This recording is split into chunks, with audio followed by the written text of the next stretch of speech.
Hi, welcome to Mouni Civil Academy. Today topic is curing. What is mean by curing? What are the types in curing?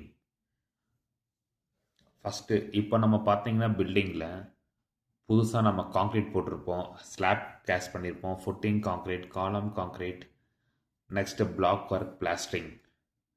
நம்ம சிமெண்ட்டை use பண்ணி ஏதாச்சும் ஒரு காங்க்ரீட்டோ R மாட்டர் நம்ம mix பண்ணியிருந்தாலோ அது mix பண்ணி நம்ம place பண்ணியிருப்போம். அடுத்த நாள் வந்து நம்ம க்யூரிங் பண்ணுவோம். ஃபார் எக்ஸாம்பிள் இப்போ ஸ்லாப் வந்து 7 days ஆர் 14 days நம்ம க்யூரிங் பண்ணுவோம். இப்போ ஃபார் எக்ஸாம்பிள் நம்ம காங்க்ரீட் போட்டு க்யூப் டெஸ்ட் பண்ணுவோம். அந்த க்யூப் டெஸ்ட்டு ஃப்ரம் டே 1லேருந்து டே 28 வரை நம்ம க்யூரிங் பண்ணுவோம். ஏன்னா 7 days test, 14 days test, 28 days compressive strength வந்து நம்ம செக் பண்ணுவோம். சேம் அதே போல் நம்ம பிளாக் ஒர்க் பண்ணும் போதும் சாலிட் பிளாக், ஹாலோ பிளாக்ஸ் நமக்கு பிளாக் ஒர்க் பண்ணும்போது நம்ம நெக்ஸ்ட் 7 daysக்கு நம்ம க்யூரிங் பண்ணுவோம். அந்த பிளாக் ஒர்க்குக்கு பிளாஸ்டிங் நம்ம பண்ணுவோம். பிளாஸ்டிங் ஆன பிறகும் எக்ஸ்டர்னல் பிளாஸ்டிங், எக்ஸ்டர்னல் பிளாஸ்டிங் எங்கே இருந்தாலும் நம்ம 7 daysக்கு நம்ம க்யூரிங் பண்ணி ஆகணும்.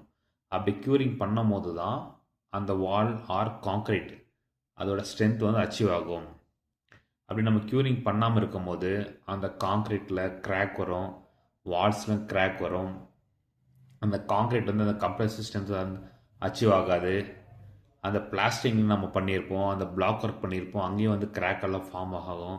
சும்மா போயிட்டு நம்ம அந்த வாலில் நம்ம டச் பண்ணவே அந்த மாட்டர்ஸ் எல்லாம் அப்படியே கீழே வர ஆரம்பிக்கும். அந்த பிளாக் டு பிளாக் வந்து இருக்க சிமெண்ட் மாட் வந்து நம்ம க்யூரிங் பண்ணால் மட்டும்தான் அந்த அட்ஜஸ்டன்ட்டில் இருக்க பிளாக்ஸ் வந்து ஹோல்டு பண்ணோம், ஸ்டிஃபாக இருக்கும், ஸ்ட்ராங்காக இருக்கும். அதர்வைஸ் அந்த பிளாக் ஒர்க்குக்கு வந்து ஸ்ட்ரென்த் இருக்காது. பாருங்கள், இதில் வந்து பார்த்தீங்கன்னா ஒரு க்யூரிங்கில் நான் வந்து ஒரு 6 டைப் ஆஃப் க்யூரிங்ஸ் வந்து நான் வித் எக்ஸாம்பிள் அது எப்படி நம்ம யூஸ் பண்ண போகிறோம், எப்படி யூஸ் பண்ணுறாங்க சைட்டில். ஏன்னா இந்த மாதிரி கொஷின்ஸ் வந்து நம்ம இன்டர்வியூலும் கேட்கலாம். ஏன்னா சில கவர்மெண்ட் எக்ஸாம், ப்ரைவேட் எக்ஸாமில் கேட்டிருக்காங்க. ஆனால் நானும் what is mean by curing, define curing, what are the types of curing. நமக்கு எல்லாருக்குமே தெரியும், சும்மா இதான் நம்ம தண்ணி ஊற்ற போகிறோம், அதுதான் க்யூரிங் நம்ம நினைக்கிறோம். ஆனால் பட் அதுக்கு பின்னாடி அதிகமான டெக்னிக்கல் டெஃபிஷியன்ஸ் எல்லாம் இருக்குது. ஃபஸ்ட் நம்ம பார்க்க போகிறது பாண்டிங். பாண்டிங்னா நம்ம தமிழ் என்ன சொல்லுவோம், பாத்தி. இந்த மாதிரி பாத்தி நம்ம க்யூரிங் எங்கே பண்ண போகிறோம், slab, first Flora second floor எந்த ஃப்ளோர் இருந்தாலும் நம்ம இன்றைக்கி நம்ம காங்க்ரீட் போட்ட பிறகு நெக்ஸ்ட் அடுத்த நாள் வந்து அவுட்டர் சைட்ஸில் வந்து பெரிய பாத்தி கட்டுவோம், சென்டர் பார்ட்டிஷன் பண்ணுவோம். இதில் வந்து வாட்டர் வந்து நம்ம ஸ்டாங்கன் பண்ணுவோம். ஆஃப்டர் 7 daysலேருந்து 20 days வரையும் நம்ம பண்ணுவோம். நெக்ஸ்ட் இது வந்து பார்த்திங்கன்னா பேமெண்ட்ஸ், ரோடு நம்ம க்யூரிங் பண்ணனாலும் இந்த பாண்டிங் சிஸ்டம் தான். ஸ்லாப்க்கும் பாண்டிங் சிஸ்டம். நெக்ஸ்ட்டு பார்த்திங்கன்னா ஃபுட்டிங்க்கும் பாண்டிங் சிஸ்டம் தான். நெக்ஸ்ட் ஒரு பெரிய ஃபுட்டிங் போட்டிருப்போம், mat footing or raft footing. Horizontal சர்ஃபேஸில் என்னென்ன வருதோ எங்கெங்கே இருக்கோ அதுக்கு எல்லாமே நம்ம பாண்டிங் க்யூரிங் தான் நம்ம பண்ணுவோம். நெக்ஸ்ட்டு பார்த்தீங்கன்னா sprinkling curing. Sprinkling means 25 mm dia or 20 mm dia, அந்த மாதிரி டயாவில் வந்து ஒரு பிளாஸ்டிக் ஓஸ் இருக்கும். அந்த ஓஸில் வந்து எங்கே வாட்டர் சப்ளை இருக்கோ, சோர்ஸ் இருக்கோ, அங்கே நம்ம ஃபிக்ஸ் பண்ணிட்டு நமக்கு எங்கே வேணுமோ அங்கே நம்ம ஸ்ப்ரிங்கிள் பண்ணிக்கலாம். ஃபார் எக்ஸாம்பிள் காலம்க்கு வந்து நம்ம பான் கட்ட முடியாது, அதுக்கு வந்து எசைன் கிளாத் வந்து நம்ம கவர் பண்ணிவிட்டு இந்த ஓஸ் மூலியமாக வந்து நம்ம ஸ்ப்ரிங்கிள் பண்ணுவோம் வாட்டர். நான் சைடில் கொடுத்துருக்கேன் பாருங்கள் எக்ஸாம்பிள்ஸ். காலம், வால்ஸ், ரிட்டர்னிங் வால், ஃபுட்டிங் எக்ஸெட்ரா. எங்கெங்கே வந்து வெர்டிக்கல் சர்ஃபேஸ் இருக்கோ அதுக்கு எல்லாமே வந்து நம்ம ஸ்ப்ரிங்கிள் தான் நம்ம பண்ணுவோம். நெக்ஸ்ட்டு வெட் கவரிங்ஸ் க்யூரிங். இந்த வெட் க்யூரிங்கில் பார்த்தீங்கன்னா கண்டினியூஸாக வெட்டாக இருக்கும். ஃபார் எக்ஸாம்பிள் இந்த கன்னி பேக்னா இந்த ஒரு காஃபி கலரில் வரும் பாருங்கள், கன்னி பேக்ஸ். அது வந்து நம்ம காலமோட எவ்வளோ ஹைட் இருக்கோ அந்த ஹைட்டில் ஃப்ரம் டாப் டு பாட்டம் வரையும் நம்ம அப்படியே ரோல் பண்ணிட்டு நம்ம டைப் பண்ணிட்டு இந்த க்யூரிங் பண்ணால் சம் ஹவர்ஸ்க்கு வந்து வெட்டவே இருக்கும். இது வந்து நம்ம பீம்க்கும் பண்ணலாம். Beam means outer sides of the building. Next இன்னொரு மெட்டீரியலுக்கு பாருங்கள், பர்லேப் அப்படின்னு என்ன, ஜூட் கிளாத் அதில் மேனுஃபேக்சர் பண்ணுறது தான் பர்லேப். நம்ம மோஸ்ட்டாக வந்து நம்ம கன்னி பேக் தான் யூஸ் பண்ணுறோம் எல்லா பில்டிங்ஸ்லையும். நெக்ஸ்ட்டு மெம்பரைன் க்யூரிங், இதுவும் ஒரு டைப் ஆஃப் த க்யூரிங்ஸ். நம்ம இந்த பாண்டிங் க்யூரிங், ஸ்ப்ரிங்க்லிங் க்யூரிங், வெட் க்யூரிங் எல்லாம் நம்ம டே பை டே நம்ம பார்த்துட்டு தான் இருக்கோம். ஆனால் இந்த மெம்பரன்ஸ் க்யூரிங் வந்து பார்த்தீங்கன்னா சம் அட்வான்ஸ்டு. இது வந்து பார்த்தீங்கன்னா பிளாஸ்டிக் ஷீட்டு போட்டு நம்ம கவர் பண்ணலாம், water proofing paper, next curing compounds. இந்த மூணுமே வந்து நம்ம க்யூரிங் பண்ணுற எங்கே அந்த ஆப்ஜெக்ட் இருக்கோ தண்ணி ஊற்றிட்டு அது மேலே நம்ம எல்லாம் ப்ளேஸ் பண்ணால் வந்து நம்ம சேவ் பண்ணலாம். இது எங்கெங்கே யூஸ் பண்ணுறோம் பார்த்தீங்கன்னா லார்ஜ் ஏரியாஸ், பெரிய surface concrete area, next payment means அந்த roads, next industrial floor, next remote ஏரியாவில் வந்து பார்த்தீங்கன்னா சோர்சஸ் ஆஃப் வாட்டர் வந்து அவ்வளோ சீக்கிரம் இல்லைன்னு சொல்லும் போது நாம் இந்த டைப் ஆஃப் மெம்பரன்ஸ் க்யூரிங் நம்ம யூஸ் பண்ணால் நமக்கு வாட்டரும் சேவ் ஆகும், அந்த ஸ்ட்ரென்த்தை நம்ம அச்சீவ் பண்ணலாம், வாட்டர் டிமாண்ட் இருக்காது. நெக்ஸ்ட் நம்ம பார்க்க போகிறது curing compounds. Curing compound means இது ஒரு டைப் ஆஃப் எல்லாமே கெமிக்கல்ஸ் தாங்க.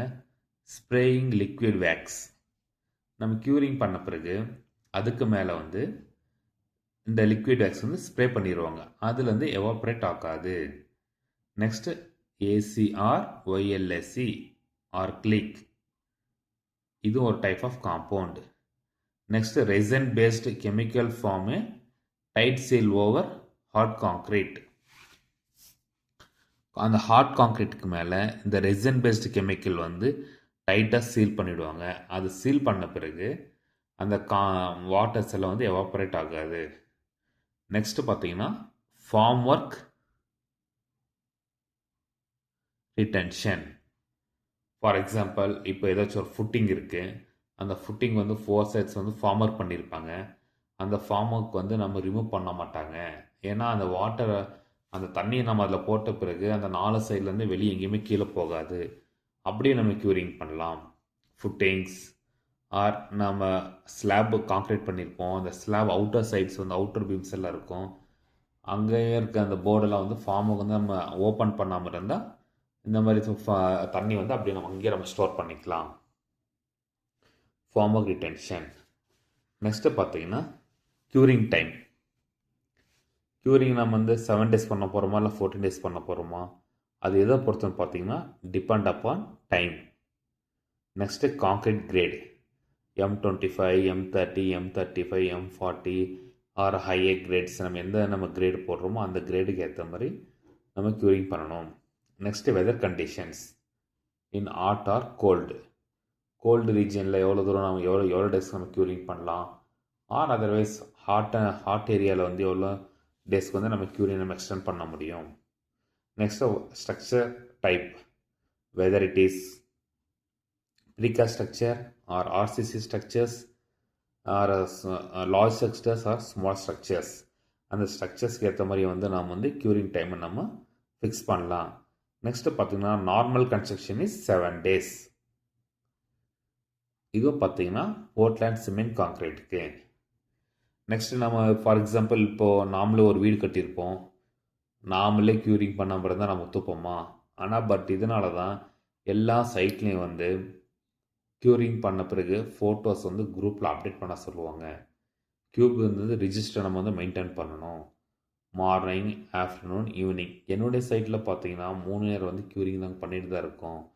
அது வந்து பார்த்தீங்கன்னா இது காலமாக இருந்தாலும் சரி, ரிட்டர்னிங் வால், ராஃப்ட், ஃபுட்டிங்ஸ் இதெல்லாம் நம்ம க்யூரிங் பண்ணணும். இப்போ நம்ம வீட்டுக்கு நம்ம க்யூரிங் பண்ணாமல் தான் நம்ம சும்மா விடுவோமா? அப்படி விட்டால் என்னென்ன பிரச்சனை நடக்கும், what are the problems will develop when there is no curing in the buildings. First வந்து பார்த்தீங்கன்னா மெயின்லி கிராக் கண்டிப்பாக நம்ம பார்த்துருப்போம், கிராக் வரும், அந்த சர்ஃபேஸ் வந்து வீக் ஆகிடும். இப்போ வாலில் நம்ம க்யூரிங் பண்ணாமல் இருக்கும்போது ஜஸ்ட் ஏதாச்சும் ஒரு நம்ம கையை வச்சு தேய்ச்சாலோ ஆர் அதர்வைஸ் ஏதாச்சும் ஒரு சின்ன மிட்டில் வச்சு நம்ம ஸ்க்ராட்ச் பண்ணாலோ அந்த மோட்டர்லாம் வெளியே வந்துடும், because due to lack of curing. Next dusting, poor strength. Curing இல்லைன்னா அந்த வால் ஆர் காங்க்ரீட் வந்து ஸ்ட்ரென்த்து அச்சீவ் ஆகவே ஆகாது. Reduce durability. Next not achieve strength. Curings இல்லைன்னா ஸ்ட்ரென்த் அச்சீவ் ஆகவே ஆகாது. நான் இந்த வீடியோவில் ஒரு 6 டைப்ஸ் ஆஃப் க்யூரிங் சொல்லியிருக்கேன். ஜஸ்ட் வந்து ஒரு சிம்பிள் ஃபார்மேட்டில் தாங்க சொல்லியிருக்கேன். ஜஸ்ட் எல்லாருமே இந்த வீடியோ ஒன்ஸ் பாருங்கள்.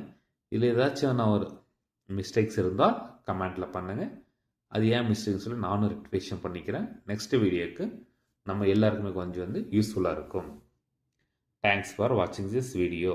I am from Mouni Academy. Thank you.